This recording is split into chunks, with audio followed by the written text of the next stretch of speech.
જય શ્રી કૃષ્ણ. સર્વ વૈષ્ણવોને મારા ભગવત સ્મરણ. અજ્ઞાનતિમિરાન્ધસ્ય જ્ઞાનાંજન શલાકયા ચક્ષુરુન્મિલિतं મેન તસ્મૈ શ્રી ગુરવે નમઃ.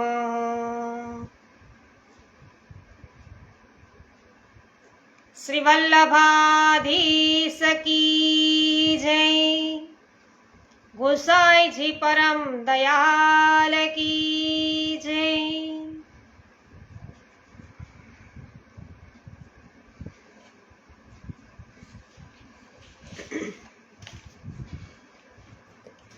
સરસ. હેમાબેન ગુજરાતી, આપ સર્વપ્રથમ વૈષ્ણવ છો જે વલ્લભ આખ્યાન ના લાઈવ વાંચનમાં ઉપસ્થિત થઈ ચૂક્યા છો. આપનું સ્વાગત છે. માહીબેન, સ્વાગત છે આપનું. મારા જય શ્રી કૃષ્ણ. તો વૈષ્ણવો, આપણે વલ્લભ આખ્યાન 8મા પ્રવેશ કરી ચૂક્યા છીએ અને 8મા વલ્લભ આખ્યાનમાં 13મી કડીની અંદર ગોપાળદાસજી કહી રહ્યા છે એ આપણે સમજીએ. અને શું ગાય છે કે એવા તે ગુણનીતિ નાથ ગાતા બ્રહ્મ હત્યાદિક બદર ટળે અધ ટળે છે.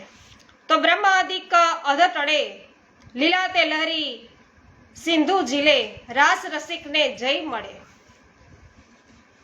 તો ગોપાળદાસજી વર્તી ગયા છે કે હવે શ્રી ગુસાઈજીની કૃપા છે એ મારા ઉપર થઈ ચૂકી છે. તો વર્તી ગયા છે એટલે કે પોતે સમજી ગયા છે ગોપાળદાસજી. એને એવું ભાન થઈ ગયું છે ગોપાલદાસજીને કે મારા ઉપર શ્રી ગુસાઈજીની હવે કૃપા છે એ થઈ ગઈ છે અને કૃપા કરી મને રાસનો અનુભવ છે એ કરાવી રહ્યા છે. તો મારા સ્વામી, મારા નાથ એવા છે કે એમનું નામ જો કોઈ લે તો આ બ્રહ્મ હત્યા જેવા પાપ પણ એમનું નામ લેવા માત્રથી ટળી જાય છે. શું આનો અર્થ થયો કે શ્રી ગુસાઈજીનું નામ આપણે લઈએ ને, શ્રી ગુસાઈજીના નામનું આપણે ઉચ્ચારણ કરીએ ને તો આપણી ઉપર બ્રહ્મ હત્યા જેવા પાપ લાગેલા હોય ને એ પણ દૂર થઈ જાય. એ હત્યાના પાપ છે એ પણ દૂર થાય. એવું મારા પ્રભુનું નામ છે, એવું શ્રી ગુસાઈજીનું નામ છે. સમગ્ર ઈચ્છિત કામના પૂર્ણ કરનારા મારા સ્વામી છે. તો સમગ્ર ઈચ્છિત કામના, જે કઈ કામનાઓ આપણે કરીએ છીએ એ બધી પૂર્ણ કરી શકે તેવા સમર્થ સ્વામી એટલે કે શ્રી ગુસાઈજી છે. કરશનભાઈ અને ગીતાબેન, સ્વાગત છે. વલ્લભભાઈ, સ્વાગત છે. તો આપણે જેમ નદીના કિનારે નદીના જળમાં પગ બોળીને કોઈ બેઠા હોય અને અચાનક નદીમાં મોટું પૂર આવે તો એ વ્યક્તિ નદીના પૂરમાં તણાતો ક્યાં ચાલ્યો જાય? ક્યાંય ચાલ્યો જાય. તો એવું જ થયું કે હમણાં સુધી નદીના કિનારે બેઠા હતા અને શ્રી ગુસાઈજીના ગુણગાન ગાતા હતા. જ્યાં શ્રી ગુસાઈજીની કૃપા વૃષ્ટિ થઈ અને એ સરિતામાં એવું પૂર આવ્યું કે નદી સાગરને મળવા માટે ઉતાવળી થઈ ગઈ અને સાગરમાં એવી લહેર આવી કે ગોપાળદાસજી શ્રી ગુસાઈજીના તટ ઉપર બેઠા બેઠા પોતાની કીર્તન રૂપી, પોતાના ગાન રૂપી સરિતાનો આનંદ છે એ લેતા હતા. પણ એમાં શ્રી ગુસાઈજીની કૃપાનું એવું પૂર આવ્યું કે હવે વહેતા વહેતા રસ સાગરને મળવા જઈ રહ્યા છે. તો એટલી કૃપા છે શ્રી ગુસાઈજીની ગોપાળદાસજી ઉપર થઈ. પૂર આવી ગયું વૈષ્ણવો, એવી કૃપા કરી.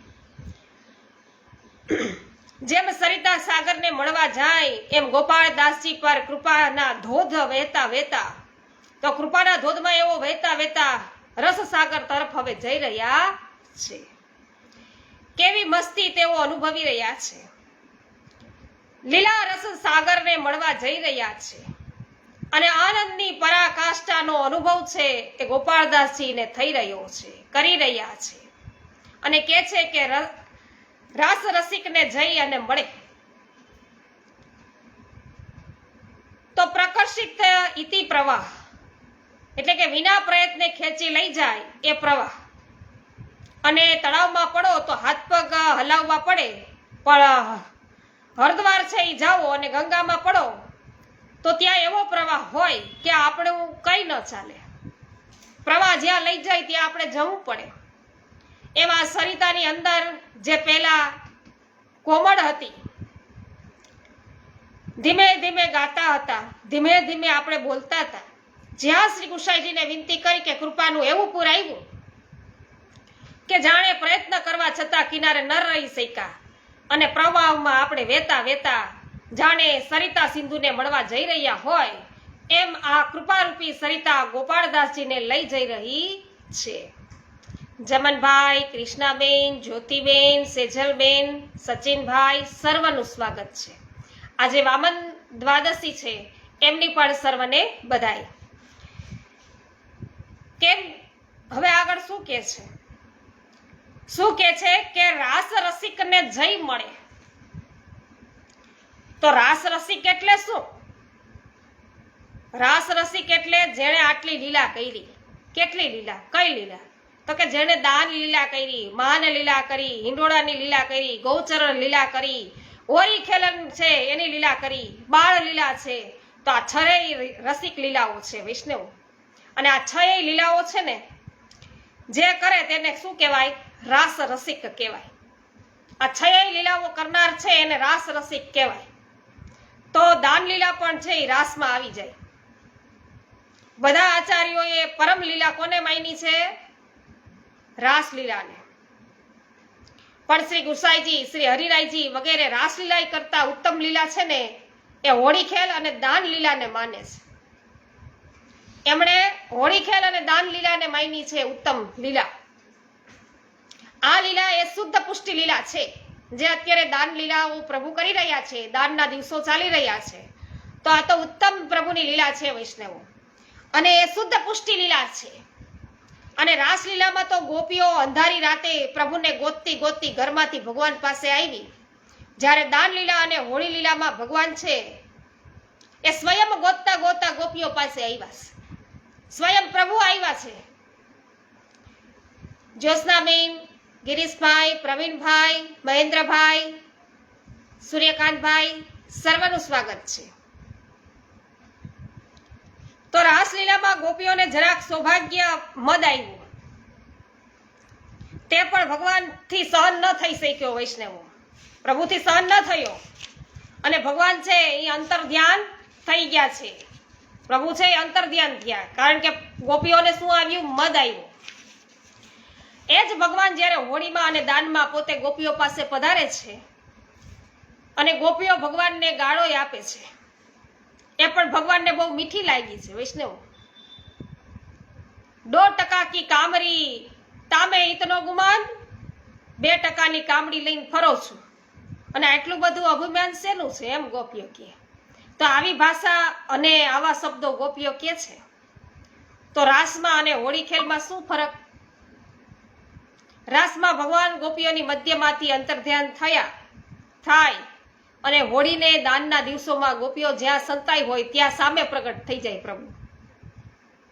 તો એવા એવા રસ્તે ગોપીઓ જાય કે જ્યાં ભગવાન કદી જતા ના હોય અને એમનાથી બચીને નીકળે, પાછલી ગલીઓમાંથી જાય તો એ સામે પ્રગટ થઈ જાય પ્રભુ. જીત જાઉં તીત સામો હી આવે. તો કારણ કે આ શુદ્ધ પુષ્ટિ લીલા છે જેમાં ભગવાન છે ભક્તોને ગોતતા ગોતતા આવે છે. માટે કહ્યું લીલા તે લહરી સિંધુ ઝીલે, રાસ રસિકને જય મળે.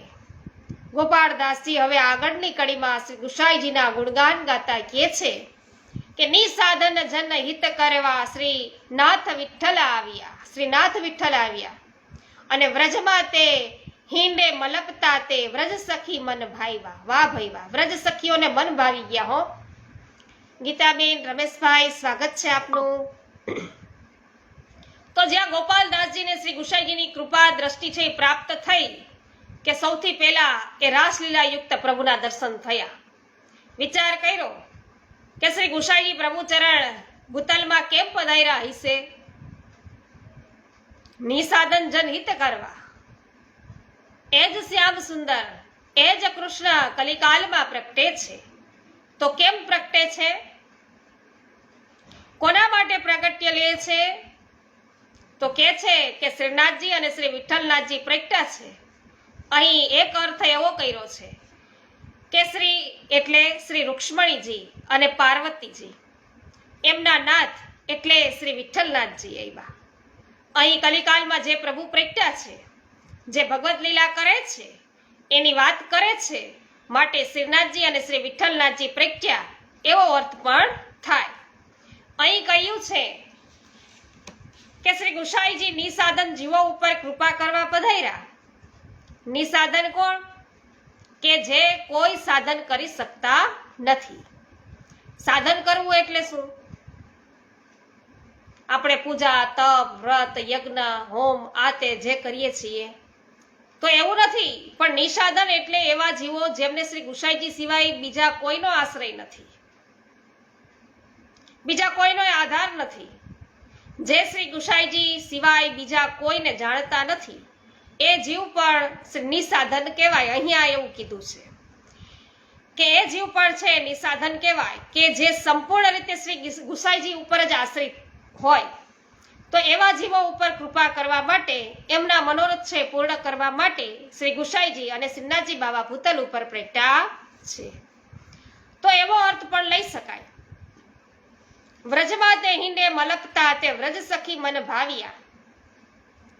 શ્રી ગુસાઈજી ભલે ઘરની અંદર ફરી રહ્યા છે અને જે ભક્તો છે, કોઈ નાગજીભાઈ સ્વરૂપે છે, તો કોઈ ચિત્ત સ્વામી સ્વરૂપે છે, કોઈ ગોવિંદ સ્વામી છે, એ બધામાં પણ ગોપાળદાસજીને ભગવદ લીલાત્મક સખી ભાવે દર્શન થયા છે. તો એને બધા કયા સખી છે, ક્યાંથી પ્રગટ્યા છે ને કેવી રીતે ભૂતલ પર પ્રગટ્યા છે, એ બધી જ માહિતી ગોપાળદાસજીને સમજાઈ ગઈ છે, કારણ કે એમને લીલાના દર્શન કરી લીધા છે. તો ગોપાલદાસજીને ભગવદ લીલાત્મક સખી ભાવે એમના દર્શન થયા છે. સુરેશભાઈ અને વિઠ્ઠલભાઈ, આપનું હાર્દિક સ્વાગત છે. સંગીતાબેન, સ્વાગત છે. તો શ્રી ગુસાઈજીના જેટલા પણ સેવકો છે, એમની અંદર પણ એના દર્શન થાય છે કે આ સર્વ સખીજનો છે, જેમની સાથે શ્રી ઠાકોરજીએ રાસ કર્યો હતો. શ્રી ગુસાઈજીએ જ્યારે વૈષ્ણવો ઉપર દ્રષ્ટિ કરી, ત્યારે એ દ્રષ્ટિ માત્રથી વૈષ્ણવોના મન એવા મોહી લીધા કે હવે એમને શ્રી ગુસાઈજી સિવાય કાંઈ ગમતું નથી. મન એ દેહનો રાજા છે. મન છે ને એ દેહનો રાજા છે. તો આપણા બધાનો જે કોઈ ખજાનો છે તો એ મન છે. કોઈ મન હરી લે એટલે આપણે આખા હરાઈ ગયા. અને શ્રી ગુસાઈજી શું કરે છે? જ્યારે પોતાના વૈષ્ણવો ઉપર દ્રષ્ટિ કરે છે અને દ્રષ્ટિ માત્રથી એમનું મન છે ને હરી લે છે. મન હરી લે ત્યારે શું થાય? તમે ઘરમાં બધા બેઠા હો અને અચાનક કોઈ આવે, ઘરમાં પડેલી કોઈ કિંમતી વસ્તુ ઉઠાવીને જતો રહે, તો બધા લોકો શું કરે? બધા લોકો જે કોઈ કામ કરતા હોય એ બધાય મૂકી દે અને પેલા ચોરની પાછળ ભાગે. પકડો પકડો, ચોરને પકડો, એમ કહેતા એની પાછળ પડે. એમ શ્રી ગુસાઈજી જ્યારે વૈષ્ણવો ઉપર દ્રષ્ટિ કરી, દ્રષ્ટિ માત્રથી એમનું મન હરી લીધું. તો મન હરી લીધું, મનના કિંમતી ખજાનો છે એ હરી લીધો. મનરૂપી જે કિંમતી ખજાનો છે એને હરી લીધો છે. મન ચોરાયું એટલે આપણી બુદ્ધિ વિચારે કે મને કોણે ચોર્યું? મન છે એ કોણે ચોર્યું? એની પાછળ જાઓ. ઇન્દ્રિયો એની પાછળ દોડે. એમ આ મન છે એ ઇન્દ્રિયો બધા શ્રી ગુસાઈજીને ગોતતા ગોતતા એમના સ્વરૂપમાં સ્થિર થઈ ગયા. અને જે દર્શન કરે એ એમનામાં સ્થિર થઈ જાય. જે કોઈ છે એ શ્રી ગુસાઈજીના દર્શન કરે ને એ એમનામાં જ સ્થિર થઈ જાય. આવા દર્શન કરી અને ગોપાળદાસજી ગાય છે કે વ્રજમાં તે હિંડે મલકતા તે વ્રજ સખી મન ભાઈવા. ભલે પ્રભુ આપ અહીં ગોકુલની અંદર વિચરણ કરી રહ્યા છો, પણ આપ એ સારસ્વત કલ્પના છો. એ સમયે વ્રજમાં જેમ પ્રભુએ વિચરણ કર્યું એમ આજે પણ આપ કરી રહ્યા છો.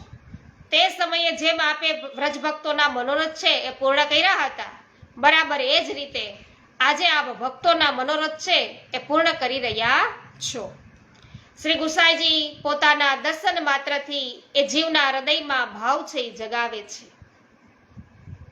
પછી એ ભાવની પુષ્ટિ અને વર્ધન કેવી રીતે કરે છે? ગોપાળદાસજીને આજે બધી સૂક્ષ્મ વસ્તુઓની ખબર પડી રહી છે, કારણ દ્રષ્ટિ તો શ્રી ગુસાઈજીએ આપી જ છે. આ દ્રષ્ટિ મળ્યા પછી ગોપાળદાસજીને એવો પ્રેમ થયો છે, એવો સખી ભાવ છે એ જાગી રહ્યો છે.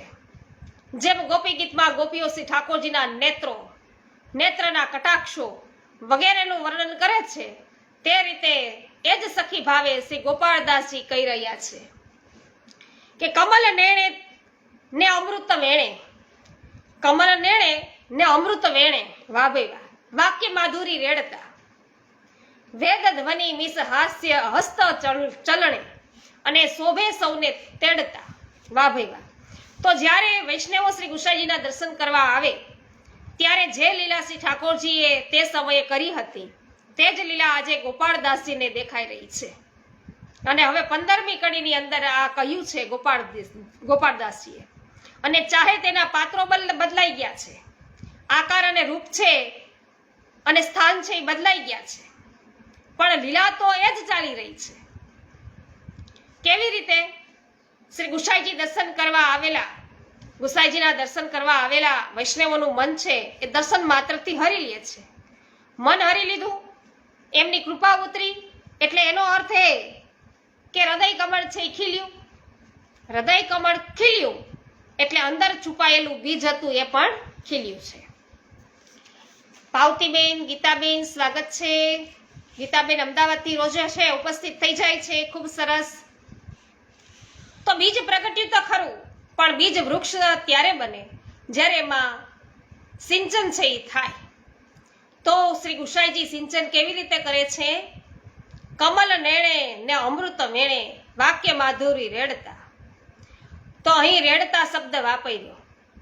શ્રી ગુસાઈજી પોતાના દર્શન માત્રથી આપણા હૃદય કમળને ખીલવે, પુષ્ટિનું બીજ છે એ પ્રગટ થાય, ત્યારે બીજ છે એને દ્રઢ કરવા માટે કૃપાનું રસદાન પોતાના નેત્ર કમલ દ્વારા કરે. કારણ કે વાણી દ્વારા અપાય તે ક્યારેક અપૂર્ણ પણ હોઈ શકે, પણ જ્યારે સ્નેહની વાત હોય તો પૂર્ણ રીતે નેત્રો દ્વારા પ્રગટ થાય. વાણી દ્વારા અપાયેલી વસ્તુમાં જેટલું કહેનારે કહ્યું હોય તેના 60% જ સાંભળનાર છે એ સાંભળે અને સમજે 30%. કોઈ પણ વાર્તા કરીએ આપણે, એમાંથી આપણને સમજવામાં માત્ર 60% આવે. એટલે સાંભળ્યું છે એ 60% સાંભળ્યું અને સમજવામાં માત્ર મગજની અંદર રહે એ 30% રહે. તો વાણી દ્વારા કહેવાતું હોય એમાં કદાચ કહેનારનો ભાવ કંઈક હોય અને સમજાવનારને સમજાય પાછું કંઈક બીજું. તો પોતાના અર્થઘટનથી સાંભળનાર કહેનારની વાત છે એ જુદી રીતે સમજે એવું પણ બની શકે, પણ સ્નેહની વાતને પૂર્ણ રીતે નેત્રો દ્વારા કહેવાય. ભગવાને નેત્રો આપ્યા છે એટલા માટે કે જ્યારે ત્યારે લૌકિક વાતો કરવી હોય ત્યારે વાણીનો ઉપયોગ કરજે, અને જ્યારે સ્નેહની વાત કરવી હોય ત્યારે નેત્રોનો ઉપયોગ કરજે. નેત્ર આપ્યા છે એટલા માટે કે એનાથી સ્નેહની વાત થાય. સ્નેહને પૂર્ણ રીતે નેત્રો દ્વારા જ પ્રગટ કરી શકાય. માટે કહ્યું કમલ નેણે, નેત્ર કમલ દ્વારા પોતાના ભક્તોને રસનું દાન કરે છે. બીજું કહે છે કે અમૃત વેણે, રસનું દાન કરવા નેત્રો દ્વારા કૃપાવૃષ્ટિ કરે, અને અમૃત જેવી વાણી પોતાના વર્ષામૃત દ્વારા પણ કૃપાવૃષ્ટિ કરે. પુષ્ટિ ભક્તિ માત્ર વાંચવાથી નહીં પણ સાંભળીને ફલિત થાય છે. ફલિત ક્યારે થાય? સાંભળીને. નાદ સૃષ્ટિ છે એટલા માટે. વૈષ્ણવો છે એ બધા શું છે? નાદ સૃષ્ટિ છે. તો સાંભળીને વધારે ફલિત થાય પુષ્ટિ માર્ગ. એટલે શ્રવણ વસ્તુ બહુ સરસ.